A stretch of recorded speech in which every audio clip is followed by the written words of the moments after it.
안녕하세요. 죽음 삶의 답하다로 함께하고 있는 한국장래복지협회 웰다잉 전임강사 박상현입니다. 반갑습니다. 오늘은 상실과 애도로 함께 하려고 합니다. 죽음에 대한 이야기를 정말 많이 했지요.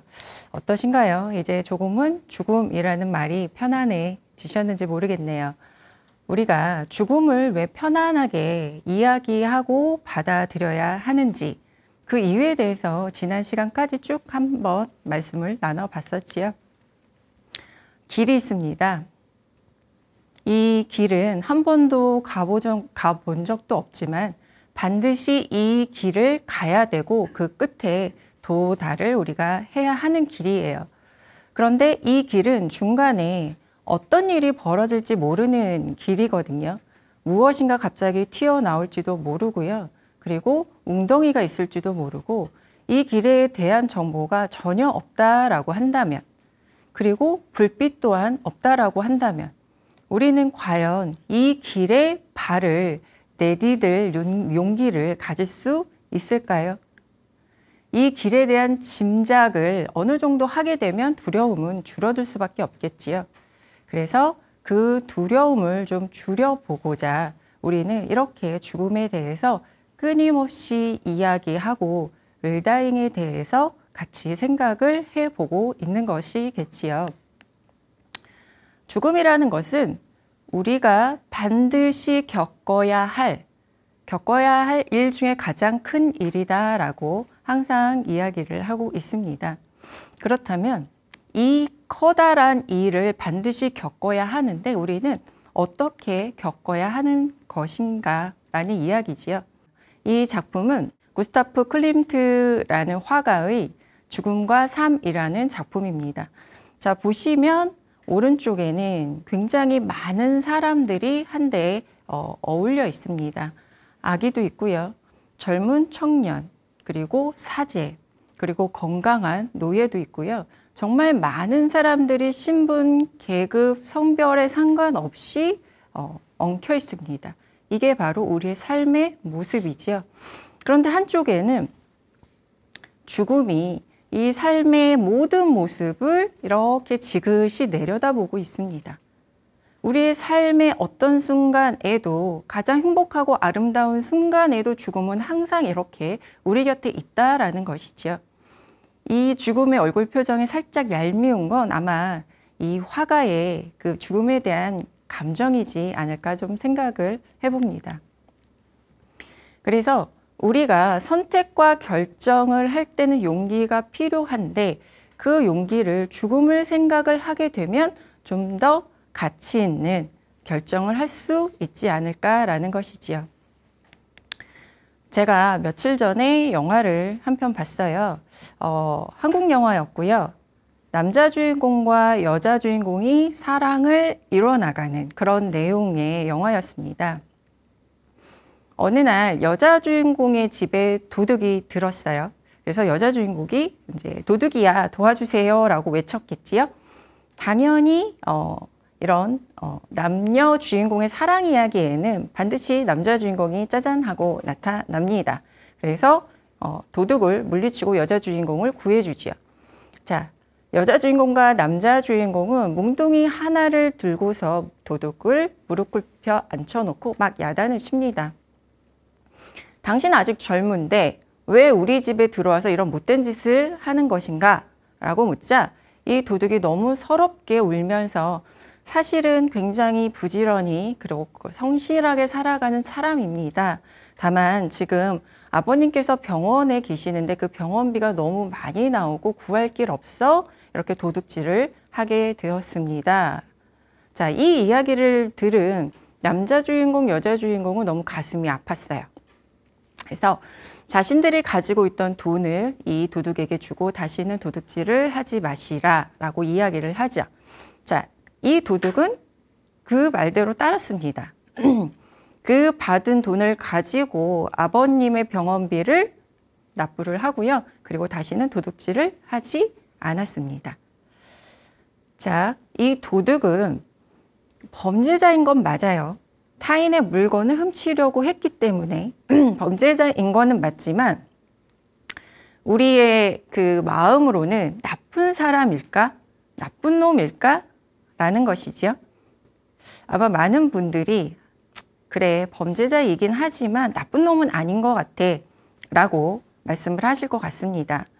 그러면 다른 예를 좀 들어볼게요. 명절이 되면 고속도로는 거의 주차장이 되잖아요. 뭐 휴일에도, 주말에도, 그리고 또 휴가철에도 이렇게 고속도로는 꽉 막힌 차들 때문에 모든 사람들이 다 힘들어하는 그 시간을 보냅니다.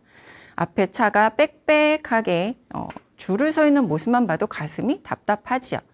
자, 그런데 앞에 있는 차의 창문이 스르르 내리면서 그 안에서 쓰레기를 담은 비닐봉투 하나가 바깥으로 차창 밖으로 휙 던져지는 게 보여요. 그리고 다시 창문이 스르르 올라가죠. 이 광경을 목격한 사람들은 보통 마음속에서 어떤 생각을 하게 될까요? 저런 나쁜 놈. 이렇게 하지 않을까요? 범죄자는 아닐 수 있지만 우리 마음속에 그 사람은 나쁜 사람이라는 생각을 하게 되는 것이지요. 자, 그렇다면 이 나쁜 사람 대 범죄자를 우리가 죽음에다가 한번 적용을 시켜볼까요? 자, 죽음은 우리에게 범죄자일까요? 아니면 나쁜 놈일까요? 범죄자는 아닌 것 같죠? 왠지 생각에.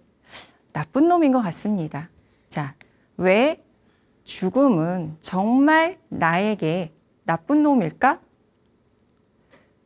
자, 정말 나쁜 놈일까요? 우리가 죽음을 나쁜 놈이다 라고 생각하는 것은 죽음은 우리가 겪는 가장 큰 일, 반드시 겪어야 하는 일이지만 그 죽음으로 인해서 나는 정말 큰 걸 잃어버리게 되잖아요. 그 상실 때문에 우리는 죽음을 나쁘다라고 이야기를 한다라는 것이지요. 자, 죽음은 삶에서 우리가 살아가면서 겪는 가장 큰 일이고요. 그런데 죽음은 우리한테 약속을 했거든요.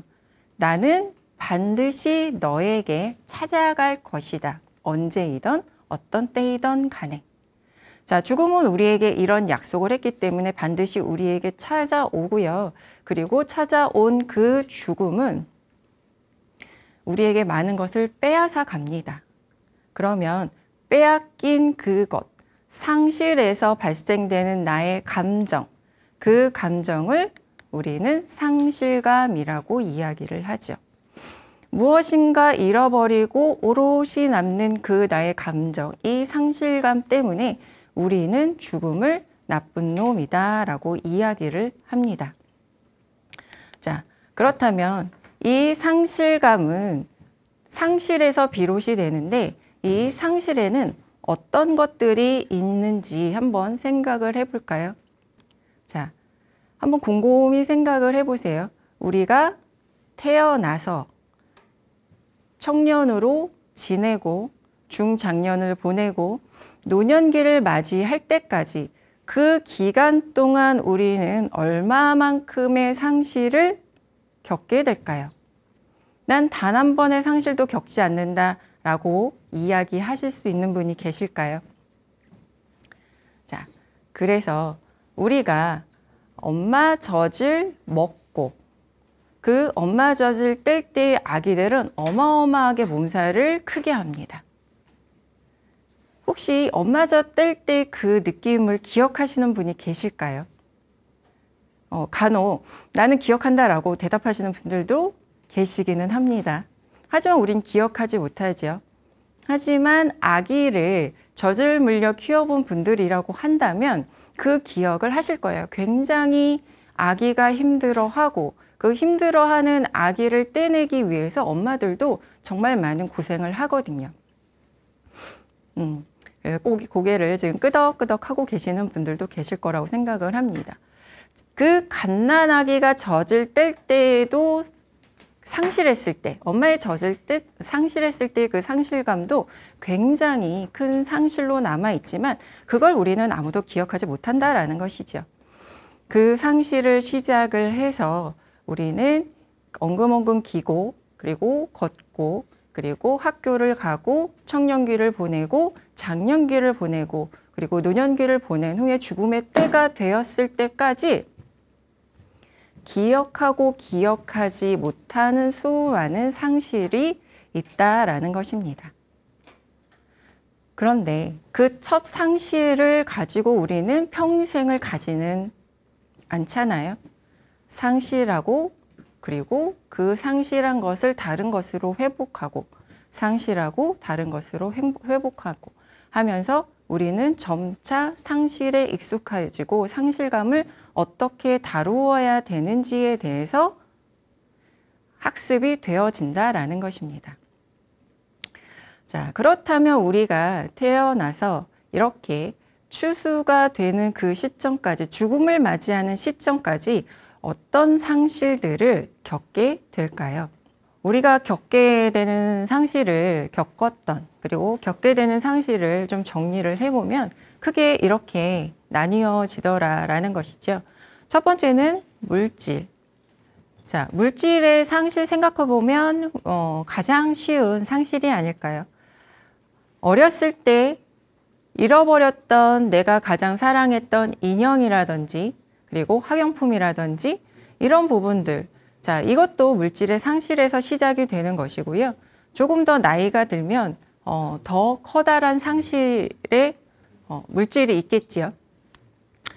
요즘 이제 주식이니 코인이니 이런 부분들로 힘들어 하시는 분들이 굉장히 많은 때이잖아요. 그것 또한 물질의 상실에 포함이 되겠습니다. 예전에 장롱 속에 뭐 금거북이니 금두꺼비니 없었다라는 분 안 계시잖아요. 그런 부분들 다 물질의 상실이 되시겠지요. 자, 물질의 상실이 이렇다라고 하면 두 번째 관계의 상실에는 어떤 것이 있을까요? 관계의 상실은 자녀와 부모가 처음에 가지고 있었던 그 관계가 자녀가 성장하면서 그 관계가 똑같이 유지가 될까요? 그렇지 않지요. 자녀가 어렸을 때 점점 성장하면서 성인이 되었을 때 그 순간순간마다 관계는 변합니다. 그 변하는 관계에서 부모도 자녀도 상실감을 맛볼 수밖에 없게 되는 것이겠죠. 뭐 가까운 부모와 자녀의 관계에도 이런 상실들이 있는데 뭐 내 지인이나 친구라든지 그 주변에서 여러 가지 일로 만난 사람들과의 관계에서 생겨나는 상실은 더 많을 수밖에 없겠지요. 자, 세 번째, 심리의 상실 한번 보겠습니다. 내 마음이 어떠한 상황에 빠졌을 때, 우울한 상태에 빠졌을 때 우리는 이런 걸 심리적 상실이다라고 이야기를 하죠. 그리고 기능의 상실, 역할의 상실. 자, 기능의 상실하면 가장 우리가 머릿속에 빨리 떠올릴 수 있는 부분은 신체 기능의 상실을 많이 생각을 합니다. 질병 아니면 사고, 그리고 우리가 흔하게 그리고 당연히 겪게 되는 노화. 이 모든 것들에 의해서 우리는 기능의 상실을 겪게 되고 그 기능들이 하나씩 상실되어지면서 우리는 상실감을 겪게 되는 것이죠. 제가 어렸을 때 텔레비전 뉴스에서 이런 장면을 좀 본 적이 있어요. 사고로 인해서 장애를 갖게 되신 분을 이제 취재를 했습니다. 자, 이 분이 그 사고를 당해서 팔을 하나 잃게 되셨는데 그 하나의 팔로서 모든 일상을 소화해 내시는 장면을 보여주면서 마지막에 기자가 그 이야기를 하더라고요. 우리는 어떤 어려운 상황 속에서도 의지만 강하면 모든 걸 해결해 나갈 수 있다. 그래서 저는 어렸을 때 그 뉴스를 보면서 장애를 갖게 되면 모든 사람들은 다 저렇게 초인이 되는구나 라는 생각을 하게 됐죠. 네, 그게 맞는 걸까요? 네, 저는 옳지 않다고 생각을 합니다. 그래서 이렇게 우리가 가지고 있고 우리가 일상적으로 너무나 자연스럽게 사용했던 기능이 상실되고 나면 그 상실된 후에 오는 우리의 상실감, 이런 것들도 작은 것부터 큰 것까지 굉장히 많겠죠. 자, 그리고 소유하지 못한 것에 대한 상실도 사실은 굉장히 크지요. 요즘 같은 시대는 사실은 빈부격차가 너무나 많이 벌어졌죠. 이 너무나 많이 벌어진 빈부격차에 의해서 오는 그 상대적인 박탈감. 남은 모두, 다른 사람들은 모두 그것을 가지고 있는 것 같은데 나만 없어. 라는 내가 소유해보지 못한 것에 대한 상실. 그래서 상실은 이렇게 물질, 관계, 심리, 기능, 그리고 내가 소유해보지 못한 것에 대한 상실, 우리 주변에서 살아오면서 겪었던 모든 상실은 이 부분들에 해당되지 않는 것들이 없다라는 것이죠. 그리고 모든 분들이 아마 이런 상실들을 한 번쯤은 또는 여러 번 경험해 보셨을 거라고 생각을 합니다. 자, 그래서 이 상실들을 좀 크게 구분을 해보면 나의 상실과 내가 소유했던 것의 상실 두 가지로 나누어지더라고요. 한번 나에게 적용을 해서 생각을 해보시기 바랍니다. 자, 복주머니가 있어요. 이 복주머니는 우리가 설날이 되면 우리에게 정말 콩닥콩닥하는 기대감을 갖게 하는 복주머니죠. 이 안이 가득 차게 되면 우리는 정말 행복했던 그런 기억을 가지고 있습니다. 자, 복주머니라는 것은 내가 가장 소중하게 생각하는 것, 나에게 행복을 주는 것을 담을 수 있는 그러한 것이잖아요. 자, 이 복주머니에다 지금부터 내가 소중하게 생각하는 것 10가지를 한번 넣어 보시기 바랍니다. 물론 머릿속으로 생각해서 넣어보시는 것도 좋겠지만 종이에 직접 써보시는 게 좋아요. 종이에 직접 한 장에 하나씩. 첫 번째 장에는 뭐 돈, 두 번째 장에는 건강, 세 번째 장에는 자녀, 뭐 이런 식으로 해서 뭐 내 통장 속에 뭐 얼마 이럴 수도 있겠죠. 그리고 내 집일 수도 있고요. 아니면 내가 정말 소중하게 생각하는 차나 아니면 뭐 여러 가지가 있을 수 있겠습니다. 한 장에 한 개씩 내가 소중하게 생각하는 것을 적어 나가시다 보면 많은 분들이 그 말씀을 하세요. 내가 소중하게 생각하는 게 굉장히 많았다라고 생각하는데 10장을 채우기가 이렇게 어려운 줄 몰랐다. 보통은 5가지를 적고 나시면 그 이후부터는 굉장히 곰곰이 생각을 하셔야 된다라는 것이죠. 많지 않습니다. 자, 어쨌든 막 생각을 하시고 내가 정말 소중하게 생각하는 것이 무엇일까를 고민하셔서 10가지를 채우신 다음에 한 장 한 장 적은 것을 꼭꼭 접어 복주머니에 넣어 보세요. 자, 하나, 둘, 셋 해서 모두 10개를 다 넣은 후에 이 복주머니 주둥이를 꼭 묶으시면 됩니다. 자, 복주머니에 들어간 나의 가장 소중한 10가지. 그런데 이 복주머니에 들어간 나의 가장 소중한 10가지가 이 복주머니 밖으로 결코 나오지 않을까요? 나오지 않는 것이 있을까요? 나의 돈, 나의 건강, 나의 자녀, 나의 재산 등등등. 내가 고심하고 고심해서 적은 나의 가장 소중한 10가지를 넣어서 꽁꽁 복주머니를 묶었지만 어쨌든 간에 그 틈을 비집고 내가 소중하게 생각했던 그 모든 것들은 나올 수밖에 없다라는 것이죠. 그렇다면 이 복주머니는 텅 비어 있는 것일까요? 그렇지 않습니다. 그 복주머니에는 그 소중한 것이 나온 후에 내 감정이 들어있어요. 내 마음이 들어있다라는 것이죠. 상실을 하고 그리고 우리가 호상이네 악상이네 라는 이야기들을 많이 합니다. 장례식장 가면 이런 이야기, 호상은 이제 상주에게 하고요. 악상은 뒤돌아서서 수근수근 거리죠. 우리의 감정을 그 안에 넣었기 때문에, 그 죽음이라는 사건에 넣었기 때문에. 자, 죽음에 이런 의미를 이제는 부여하지 마시라라는 것입니다.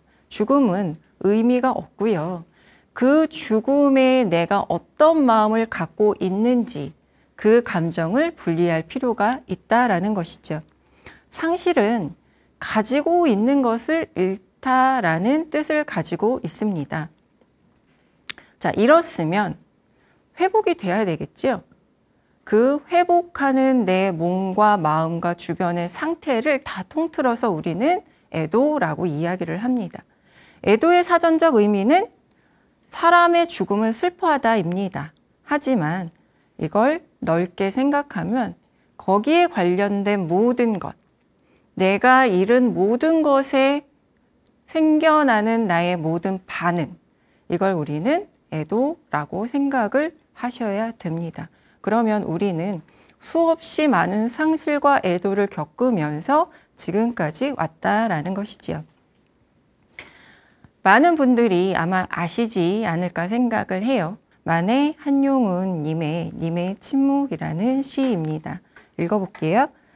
님은 같습니다. 아, 사랑하는 나의 님은 같습니다. 자, 상실이죠. 님이 간 그 상실의 상태에서 이 시에서는 상실감을 어떻게 나타냈는지 한번 보겠습니다. 이별은 뜻밖의 일이 되고 놀란 가슴은 새로운 슬픔에 터집니다. 그러나 이별을 쓸데없는 눈물의 원천을 만들고 마는 것은 스스로 사랑을 깨치는 것인 줄 아는 까닭에 걷잡을 수 없는 슬픔의 힘을 옮겨서 새 희망의 정수박이에 들어부었습니다. 자, 상실 후에 내 감정은 너무나 슬프지만 또 다른 희망을 꿈꿀 수 있다는 것이죠. 상실과 상실감 후에 그리고 찾아오는 애도를 여기서는 정말 아름답게 표현을 했어요. 아, 님은 같지만은 나는 님을 보내지 아니하였습니다. 제 곡조를 못 이기는 사랑의 노래는 님의 침묵을 휩싸고 돕니다. 상실한 그 자리에 남는 것은 나의 슬픈 사랑이라는 것이죠. 자, 상실은 우리가 정말 많은 경험을 하게 되는데 상실이 일어나고 난 후에 그 감정은 오롯이 내 몫인데 이 시에서 나오는 그 나의 감정은 슬픈 사랑으로 남겨져 있다는 것이죠.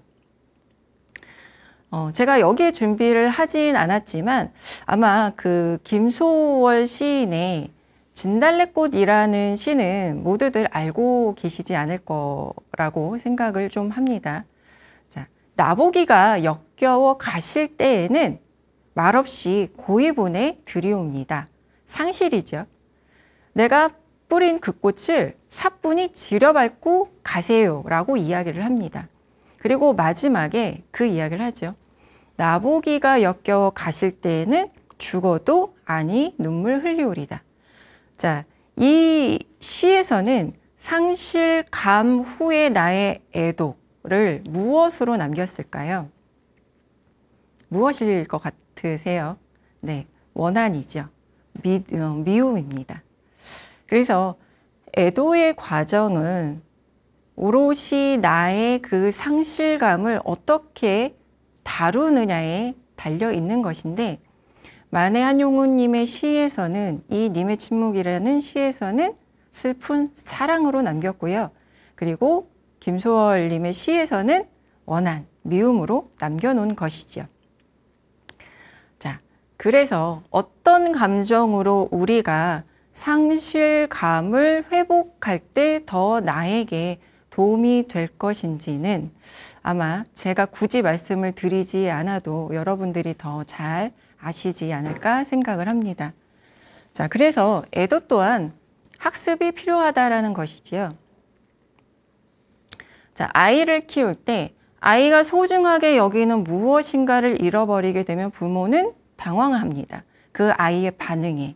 그런데 그 상실을 스스로 아이들이 부모의 관심, 너무 적극적인 관심이 아니고요. 그냥 지켜보는 관심만 느껴진다라고 하면 아이는 상실을 잘 다루어낸다라는 것입니다.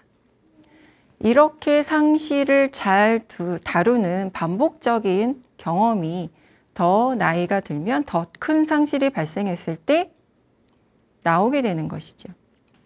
그래서 우리는 상실을 두려워하거나 어려워하면서 빨리 덮으려고 하지 말고 거기에서 오는 나의 상실감, 그리고 다른 사람의 상실감을 들여다볼 필요가 있다는 것이지요. 그래야 거기에서 애도할 수 있는 방법을 찾게 되고 이 작은 것에서 시작된 상실에 대한 애도 학습이 더 큰 상실에 대비할 수 있게 된다. 그래서 애도도 준비와 학습이 필요하다라는 것입니다. 학습 준비물이 있습니다. 바로 탄력성과 유연성이라는 것이죠. 지난 시간에 나문희 배우가 이런 말씀을 하셨다고 했잖아요. 나를 포함해 모든 할머니들은 유연성이 필요하다.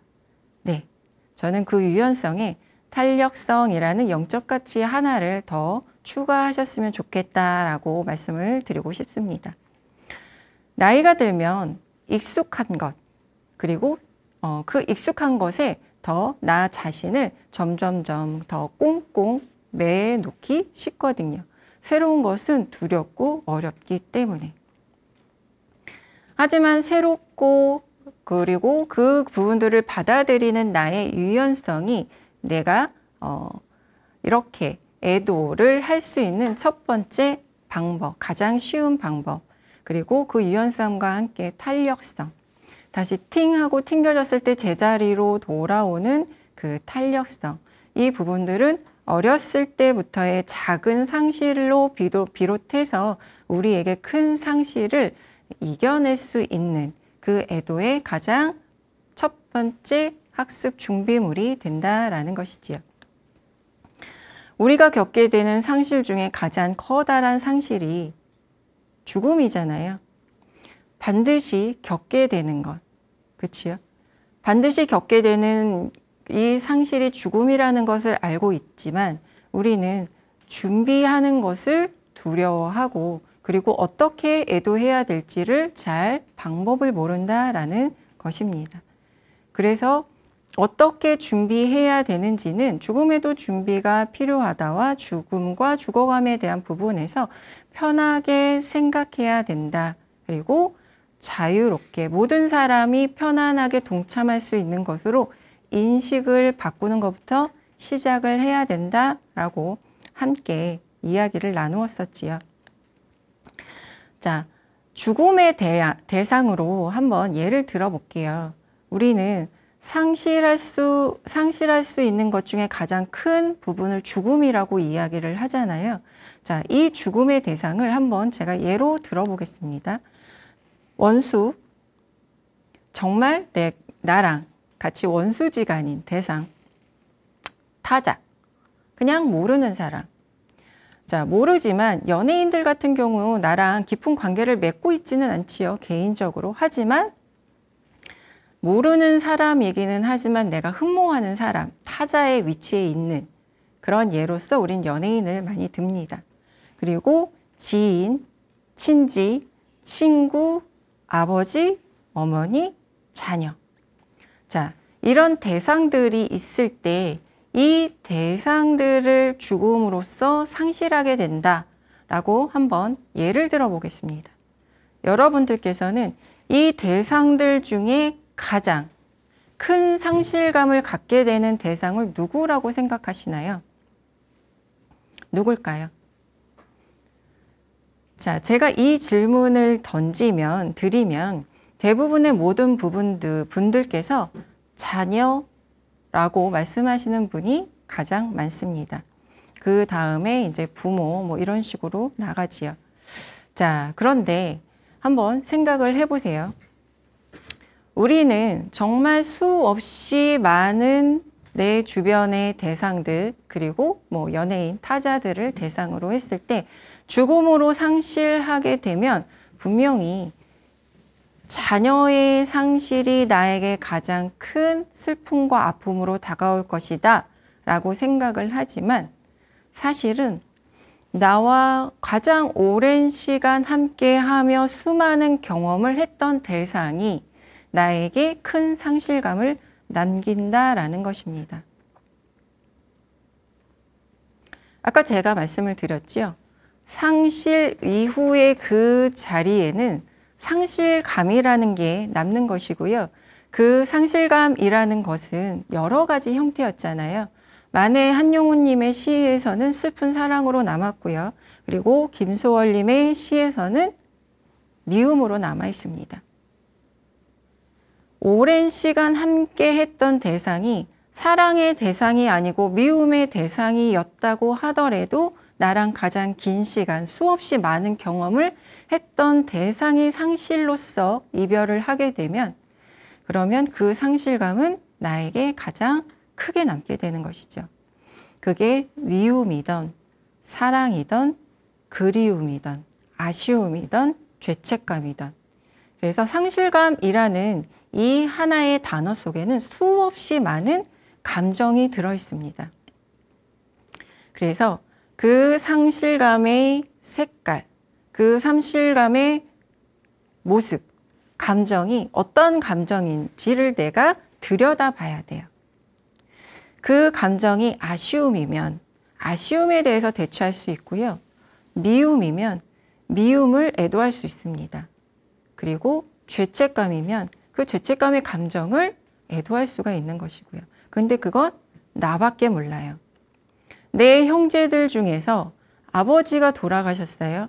아버지가 돌아가셨을 때 아버지에 대한 감정은 내 형제들 다 조금씩 다르다라는 것이죠. 내 감정은 나밖에 모르고요. 그 감정을 내가 들여다봐서 애도의 방법을 찾으셔야 된다는 것입니다. 그래서 내 감정을 솔직하게 바라보셔야 되죠. 그 감정에 다른 걸 자꾸 덧씌우지 마시고 의미를 부여하지 마시라. 그 기간이 길어지면 거짓된 감정을 그 위에 자꾸 덧씌우면 애도는 더욱더 힘들어집니다. 애도는 상실의 크기와 같습니다. 내 상실과 내 형제의 상실이 같지 않아요. 그래서 나는 애도의 과정이 끝났어. 근데 내 형제는 아직도 애도의 과정을 거치고 있어요. 너 왜 이렇게 오랫동안 힘들어? 빨리 빠져나와 라고 말하면 그건 폭력이라는 것이죠. 왜요? 상실의 크기는 모두 같지 않습니다. 그렇기 때문에 애도의 크기도 같지 않다라는 것. 누군가가 울고 있을 때 왜 울어? 울지 마. 뚝 하지 마시고요. 같이 울어주는 것. 말없이. 네, 이게 상실 후의 애도를 함께 나누는 첫 번째 자세고요. 준비해야 될 마음가짐입니다. 나와 타인 모두에게 섣불리 위로하지 마세요. 그냥 멀리 가지는 마시고 따뜻하게 기다려 주시면 그 애도를 정상적으로 일상생활로 회복할 수 있게 애도의 기간이 끝나면 돌아오게 될 거라는 것입니다. 자, 저는 상실과 애도를 이 사막과 오아시스에 많이 비유를 좀 합니다. 사막은요, 뭘까요? 네, 상실이겠지요. 여러 상실을 겪으면서 우리는 상실에 익숙해지지 않을까라고 하지만 사실은 상실에 그렇게 익숙해지지 않아요. 상실이 발생되면 또 다시 그 힘든 과정들이 진행이 되게 됩니다. 사막을 거치고 또 거치게 되는 것이죠. 자, 이렇게 상실의 시간을 보내다 우리가 오아시스에 접어들었습니다. 자, 오아시스라는 곳은 어떤 곳이지요? 나를 편안하게 휴식할 수 있게 하는 곳이잖아요. 그곳에서 물도 마시고요. 좀 낮잠도 자고 그리고 그 뜨겁게 열이 올랐던 내 몸을 차게 좀 식혀보기도 하고요. 다시 사막을 걸어갈 수 있는 힘을 우리가 가져올 수 있을 만큼 우리는 그 오아시스에서 힘을 길러야 되는 것이죠. 자, 문제는요. 오아시스에서 빠져나오지 못할 수 있다라는 것입니다. 오아시스는 모든 사람에게 똑같지 않아요. 내가 상실의 회복을 오아시스에서 하게 되는데 이 오아시스를 어떤 사람은 운동으로 삼기도 하고요. 어떤 사람은 타인과의 관계를 삼기도 하고요. 어떤 사람은 나 혼자만의 산책이라든지 뭐 음악을 듣는다든지 이런 부분을 통해서 나의 오아시스를 만들어 놓기도 합니다. 그런데 오아시스가 없는 사람들이 꽤 많다라는 것이고요. 이 오아시스가 어떤 작용을 나에게 하는지, 이 안에서 나는 무엇을 해야 하는지 이전에 학습해보지 못한 분들은 갑자기 나타난 오아시스에 그 안에 그냥 머물러 있기만을 바란다라는 것이죠. 그래서 작은 상실이 발생했을 때부터 자신만의 오아시스를 만들어 놓으셔야 된다라는 거예요. 그래야지 그 오아시스에서 벗어나서 다시 사막을 지나 나의 일상으로의 회복이 가능해진다라는 것입니다. 오아시스에서 벗어나오지 못하는 분들, 자, 이 오아시스에서 계속 머물러 있기를 원하는 이것을 중독이라고 이야기를 하고요. 아니면 마음의 상처, 우울증, 이런 부분들이 신체 기능 이상으로 갈 수 있다라는 것입니다. 이걸 내가 스스로 파악하기는 굉장히 어려워요. 오아시스에서 내가 충분히 머물렀으니 이제 벗어나야지 라고 생각을 하시는 분들은 이전에 수없이 많은 상실 오아시스의 학습 단계를 유연성과 탄력성을 가지고 보내셨던 분들이라면 정말 큰 상실이 발생했을 때에 다가온 그 오아시스에서 충분하게 회복을 하고 그 다음에 다시 또 다른 사막으로 발걸음을 내디딜 용기를 가지실 수 있다는 것입니다. 하지만 이전의 경험과 학습이 충분하지 못하셨던 분들은 계속 그 오아시스에서 머물러 있고 혹시라도 그곳을 벗어나라고 누가 이야기할까 봐 두려워하시지요. 자발적으로 나오시기 어려워하십니다. 그래서 사막과 오아시스를 상실과 애도라고 생각을 하시고요. 우리는 수없이 많은 상실과 애도의 과정을 거치면서 이렇게 여기까지 오게 된 것이고 또 앞으로도 추수의 그 시간까지 가야 된다라는 것이죠. 나의 오아시스를 준비를 하셔야 됩니다. 그래서 그 오아시스로 인해서 나는 충분히 회복을 하시고 몸과 마음을 회복하시고 그리고 두려움 없이 편안하게 다음 사막으로 발걸음을 내디디셔야 된다는 것이죠. 그래서 오늘부터 우리는 오아시스를 찾는 그러한 방법을 한번 생각을 해 보시면 좋을 것 같아요. 자, 애도는 정말 나만의 오아시스예요. 그래서 이 나만의 오아시스에서 나는 무엇을 할 것인가? 나는 어떤 애도 방법을 가지고 있어야 될 것인가? 자, 이 부분들을 경험을 미리 해 두셔야 된다라는 것입니다. 여행도 해보시고요. 그리고 글도 써보시고요.